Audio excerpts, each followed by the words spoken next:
weakness, and stupidity are elements of narcissism. What's even worse, they very often lead to narcissism. And weakness and stupidity are not the outcomes of not thinking enough or being unable to implement critical thinking.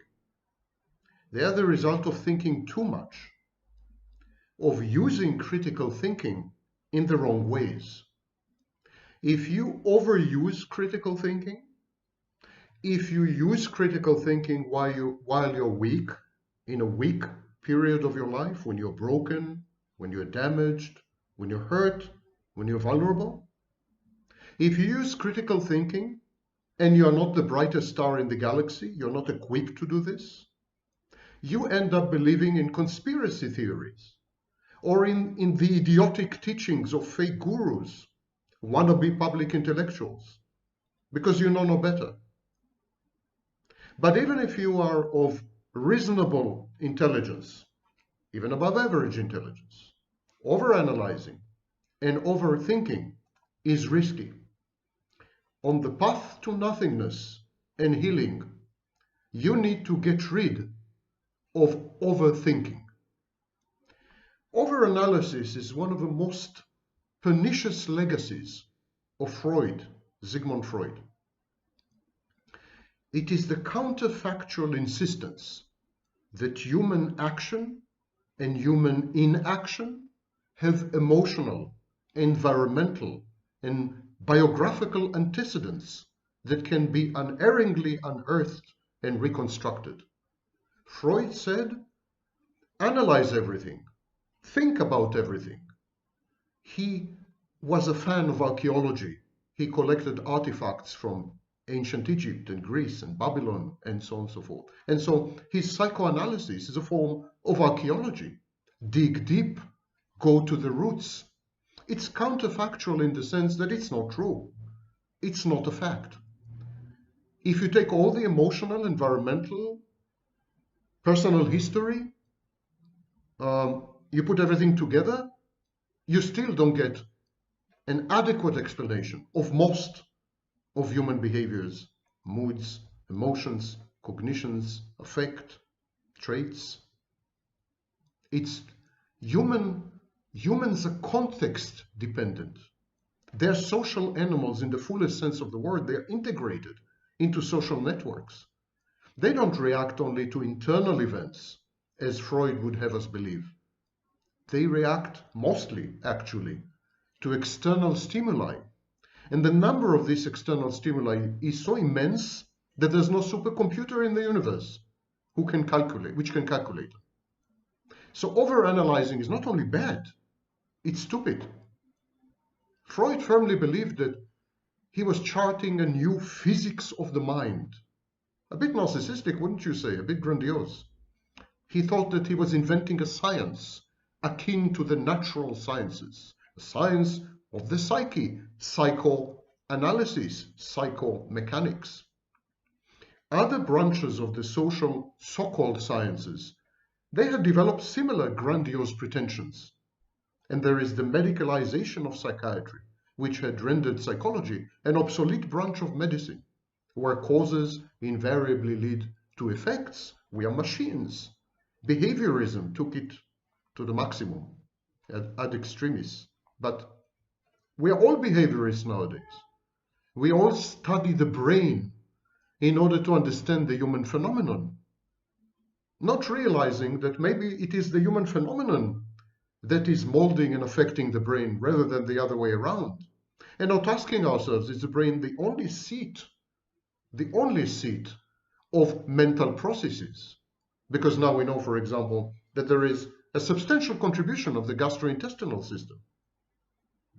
So there's hubris and grandiosity in all these alleged sciences, ostensible sciences, wannabe sciences, including neuroscience. And they want you to believe that they have deciphered the human enigma. They have deconstructed the human riddle. And they encourage you to overanalyze and overthink. There's a concept of trauma, childhood trauma. If you just find out your childhood trauma, you will heal. The truth is, of course, radically different. People are irrational, not rational. We are discovering this in economics, where there's a new branch called behavioral economics. People are not rational agents. They act irrationally. They often act without any rhyme, without any reason, against their own best interests, ignoring the consequences of their action or inaction, and under a bewildering array of interacting internal and external stimuli, too numerous to list, too complex to calculate, to identify, or even just to enumerate. Overanalyzing, overthinking is counterproductive. Most people are suggestible. They aim to please. They're people pleasers. They conform. They're sociable. They're prone to false memories. It behooves psychology to be way more humble, way more modest, and to focus on dispensing good and tried advice on various life issues. Evidence-based advice, such as it is. It is as much a wannabe science, psychology, as it is a form of glorified literature. It should know its place. And the problem with psychology is that it had permeated. It permeated colloquial common discourse, permeated the mass discourse. So today we are all amateur armchair psychologists. We all overanalyze and overthink. We're all sleuths and detectives. And we try to decipher everything from geopolitical trends to your granny's cookies, using our amazing mind, and we are told by con artists and psychopaths, we are told that if we only put our mind to it, things will manifest. We can affect reality. This is a pathology. It's magical thinking. When we apply critical thinking to reality, we do so from a position of partial information in the best case, ignorance in most cases. And the vast majority of us are not equipped. You are not equipped to think critically. You don't know logic. You've not been trained in philosophy. You don't know analytic methods. You don't know anything. You are not qualified to think, so don't. Do only things you're good at. And don't overanalyze. And don't pretend to be psychologists, which you are not, or medical doctors, which you're definitely not, or political scientists, which you are very far from. And don't compensate for your manifest inferiority with conspiracy theories and other low-brow dummy science and pseudoscience. You want to be experts too. You want to be respected for your knowledge and erudition and astuteness and acuteness of mind. So you study astrology or homeopathy and you follow the teachings of equally ignorant and unbright people. So stop thinking now. Stop analyzing right now. Because if you are dumb, which the overwhelming vast majority of you are, and if you are weak, which a growing number of you are, life is tough and tougher than ever. Life breaks you apart. Life disintegrates you. Life hurts you, traumatizes you. If you're weak, if you are stupid, let alone if you're both, not only are you not qualified to think, but the outcomes of your misapplied critical thinking and analysis are going to hurt other people, many other people. You, first and foremost. Suspend your grandiosity. Suspend your erroneous belief that you are capable of anything you put your mind to, because your mind is puny in the majority of cases. Confine yourself to what you can do best, what you can excel in. And if it doesn't include thinking and analysis, then don't. Play football. Grow vegetables. Work in McDonald's, but do it well. Whatever you do, do well. Don't pretend to do well. Don't act as though you are capable and skilled and wise and strong and in control and with access to arcane knowledge and the secret of the universe, and that the whole universe will obey your wishes, and that your mind is the ultimate construct in rule of totality, godlike. Forget all this nonsense. Forget all this nonsense. These people who are selling you this crap, they want your money. They're laughing all the way to the nearest bank. You're brain dead, and they are the post-mortem morticians and autopsy medical doctors. They cut you apart and sell your organs. It's organ trafficking. The Japanese call this phenomena of grandiose, hubristic, inflated view of oneself as a great thinker or great analyst. They call it mono no avage. Go, look it up. And weakness of character is indistinguishable from evil. Yes, if you are weak, you are evil.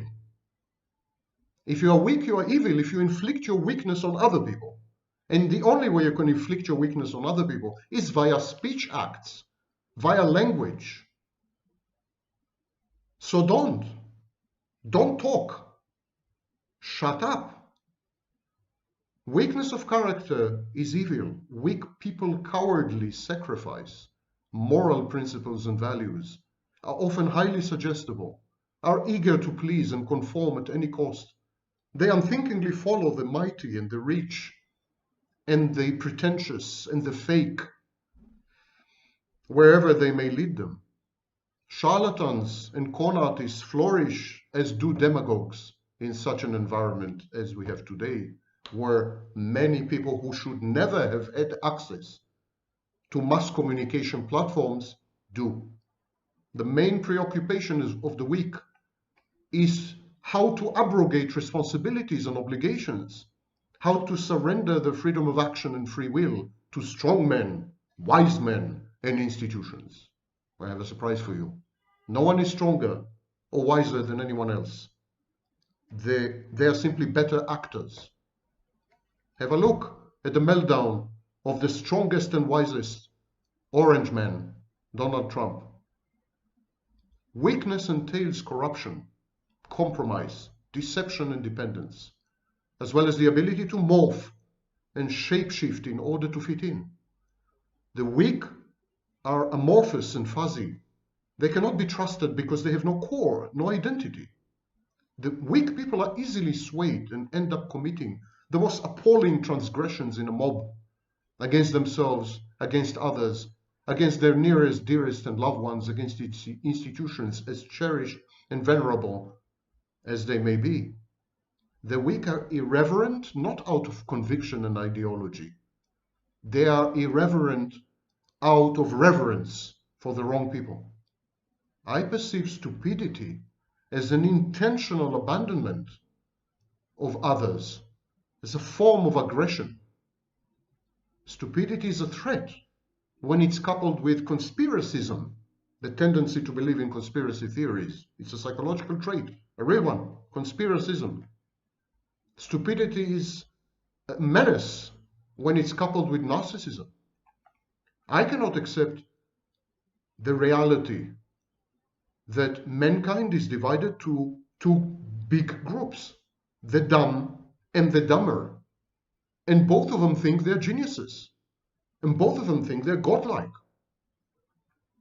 And this inability is in itself, this inability of mine to accept reality is in itself profound stupidity. I'm one of you in this sense. The problem is, we have let the stupid and the weak take over the world. The survival of the species depends on going back from these, reversing these pernicious trends. The humanity is under imminent threat of being overrun by idiots, diluted by imbeciles, and submerged by a tidal wave of retardation. Just have a look at YouTube comments. We often confuse technology with culture and civilization with progress. Nazi Germany is proof that such reflexive linkages, they're spurious, they're wrong. Because Nazi Germany was at the top of the game when it came to technology and considered itself a prime form of civilization. After all, they are the ones who gave the world Goethe and Kant and Schopenhauer. And so culture, technology, they are not guarantees against barbarism. Nazi Germany is the proof. In truth, we have become barbarians with iPhones.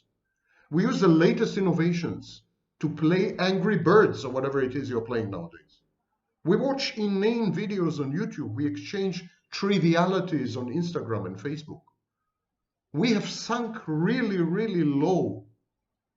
I know because I have a historical perspective. I've spent 60 years or 50 years or 56 years to be precise, reading history books. We are really at a low point of human history.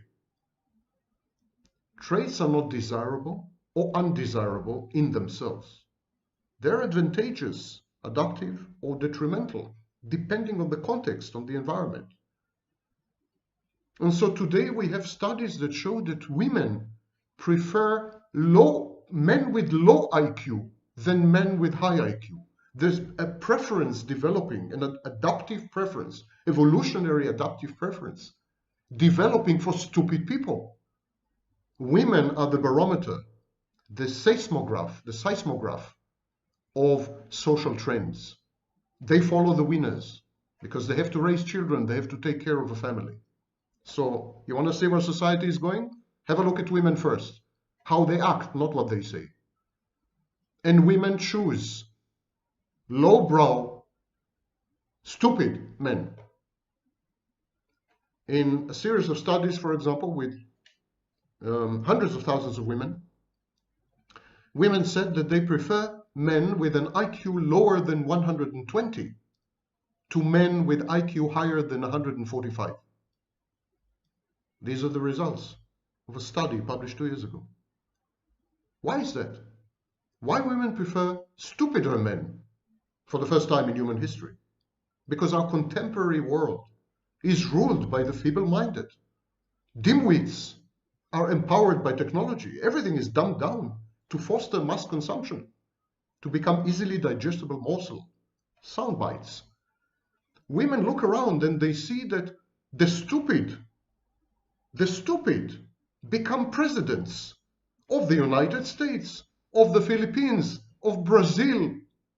And they say to themselves, well, whatever it takes. The stupid are taking over. If you can't beat them, join them. So they begin to develop a preference for the stupid. In such a world, lower intelligence is a positive adaptation, an advantage. It confers stupidity confers evolutionary advantages on stupid people and on the spouses of stupid people and the stupid offspring of stupid people.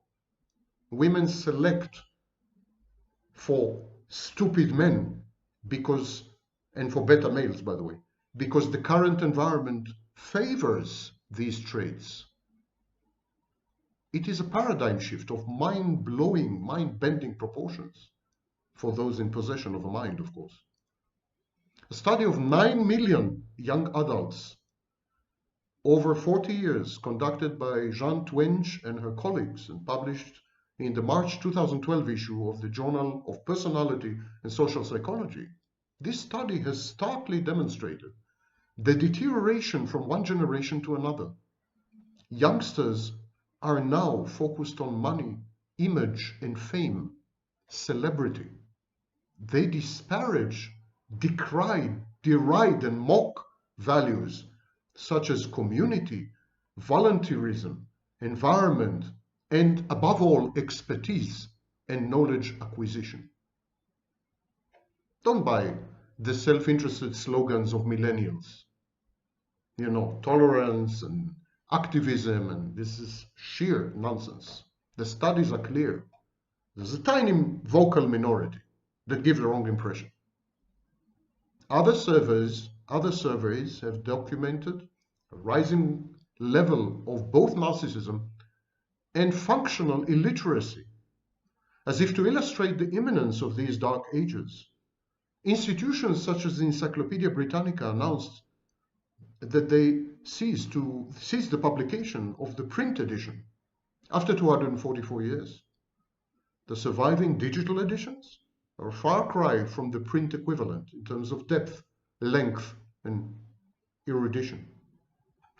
So the stupid, the dumb, the trivial, the brain-dead, the frivolous are everywhere.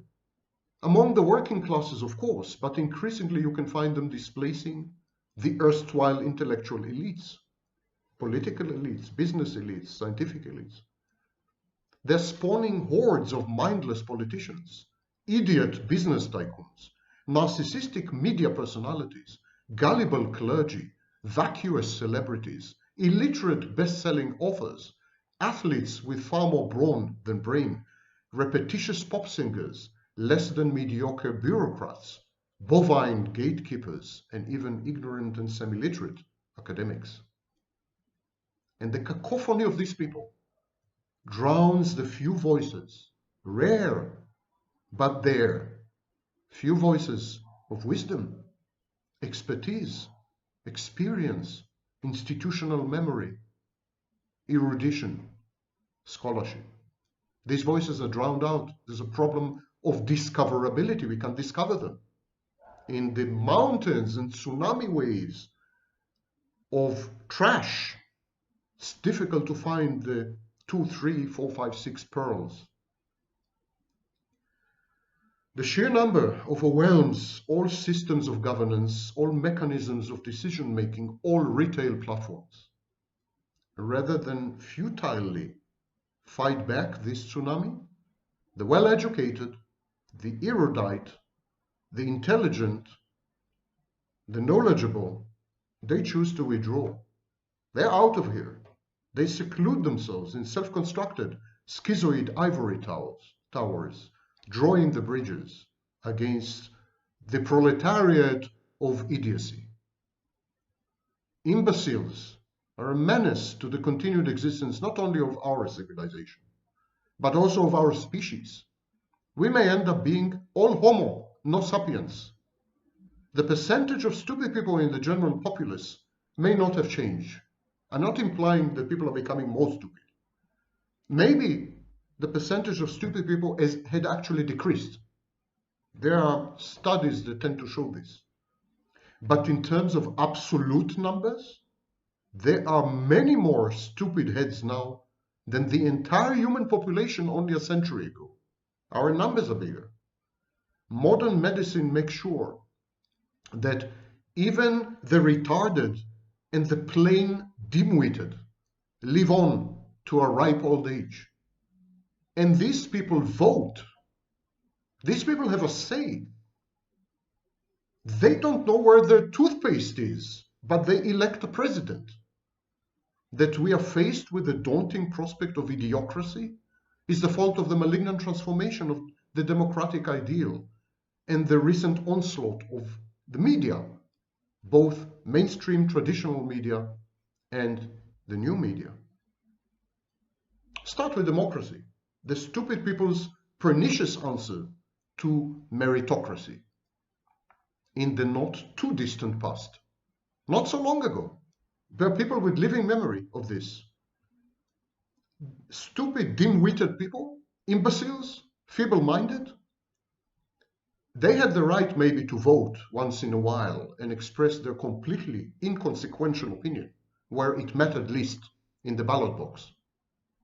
But alas, the inane, counterproductive idea of one person, one vote, never mind how pinheaded, unqualified, or ignorant that person is, has invaded and permeated, hitherto, environments which used to be hierarchical, environments such as government, the workplace, the military, encyclopedias, for Christ's sake. With technology at their disposal, the stupid repeatedly interfere with and disrupt the proper functioning of virtually every system, including systems that crucially depend on mind power, on intellect, on intelligence, on cumulative knowledge, and on analysis of raw material, raw data, big data. Stupid everywhere. And they don't let anyone work. They don't let anyone function properly. They have a say. They have an opinion. And their opinion matters as much as yours. Never mind that you are, 200,000 times more educated than they are on the topic. You have your truth, they have their truth. And being stupid, they truly believe that they're equal to you. And they act as though they're equal to you, thereby sabotaging and undermining and destroying everything. Look around you. It's all falling to pieces. And this is a direct outcome of access that we had granted unwisely to people who should have never had access to speech platforms and to power. Even the generation and transfer of knowledge have been democratized, as crowdsourcing yielded enterprises such as Wikipedia, the so-called encyclopedia, that any idiot and teenager can edit, can add to, can delete from. Result? Vandalism. Internet search engines rank results not according to the merits and authority and quality of the content, no, but by the number of votes. And who cast these votes? You guessed it, dense people, thick-headed people with skull and nothing in it, who now congregate on social networks. This widespread and much lauded vandalism, because there's no other word for it, it's a destruction, the destruction of civilization stone by stone. This reflects the utter collapse, utter disintegration of the education system. Because our education system turns out illiterate, self-entitled, magical thinking, nascent and irrational graduates, having annihilated its standards in order to lucratively embrace them as students in the first place. Money talks, education walks. The stupid, dimly aware of their innate inferiority, because the stupid know they're stupid. They've been told so many times, on multiple occasions. So they're dimly aware they're stupid. There is the Dunning-Kruger effect. The stupid don't know they're stupid. They think they're geniuses.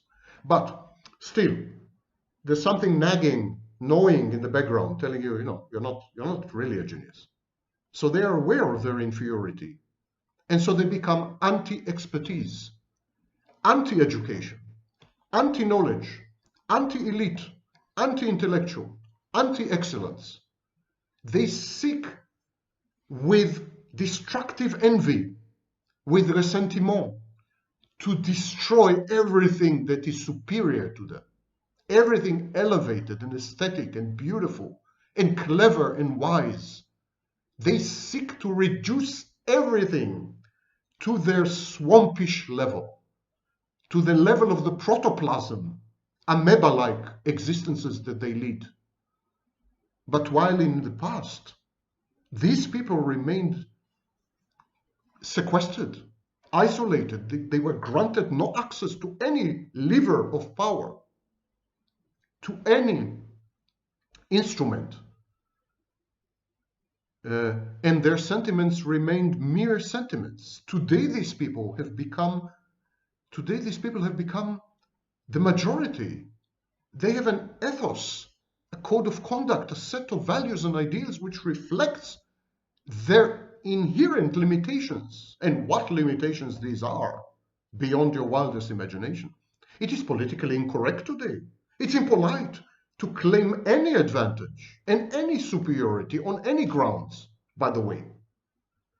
So it's not okay to say retard, even if the person is the reification of retardation.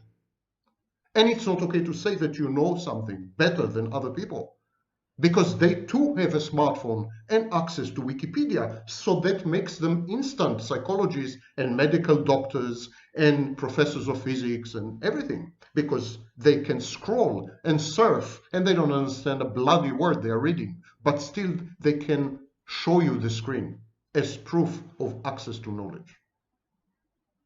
Egalitarianism had become malignant egalitarianism. It's running amok.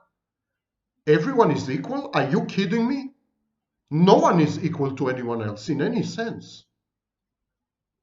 I am far superior to you intellectually, but for the life of me, I can't do carpentry or electrical work or draw or compose.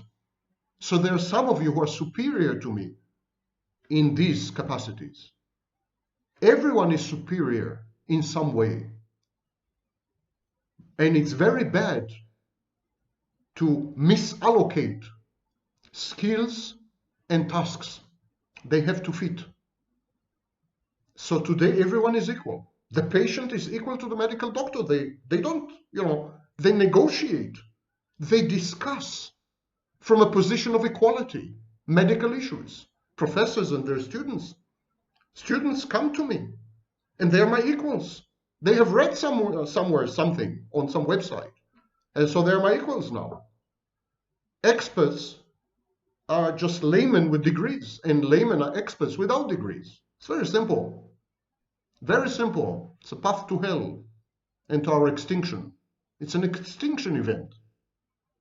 And continue with technology in an act of self-preservation. Past civilizations, all civilizations in the past, had confined the stupid to certain physical settlements, certain neighborhoods, certain parts of the city, replete with their drinking establishments, stupid entertainments, and stupid sports.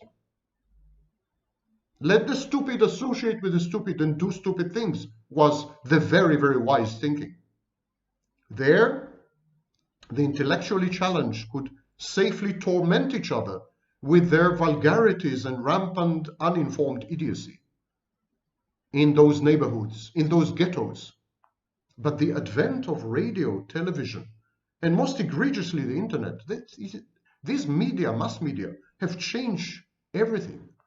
Now stupid people have unmitigated access to the kind of technology that allows them to pollute the airwaves, to contaminate everyone's life with their non-thoughts, non-thinking, and dysfunctional, inoperative brain.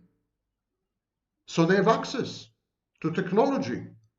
They can broadcast on the airwaves. They have broadband. And with their inferior analytic capacity, lowbrow output, trivial observations, monosyllabic exclamations, harebrained questions, they're all over the place. There's no escape anymore. We are drowning. We are drowning in sludge, nonsensical sludge, harebrained, stupid, mud. It's quicksand, the quicksand of idiocy. And so the new media, including and above all social media, they have transformed stupidity from a mental endemic or mental epidemic to a viral pandemic. The wise and knowledgeable may broadcast, while the stupid merely narrowcast. But the stupid have the upper hand, because via Google and Facebook and Instagram and Twitter and Amazon and YouTube, they've decimated the print and electronic media and the mainstream media. There are no newspapers anymore. There are no books anymore. There's nothing anymore. And the stupider you are, the more followers you have, because people can identify with you. They understand what the hell you're saying.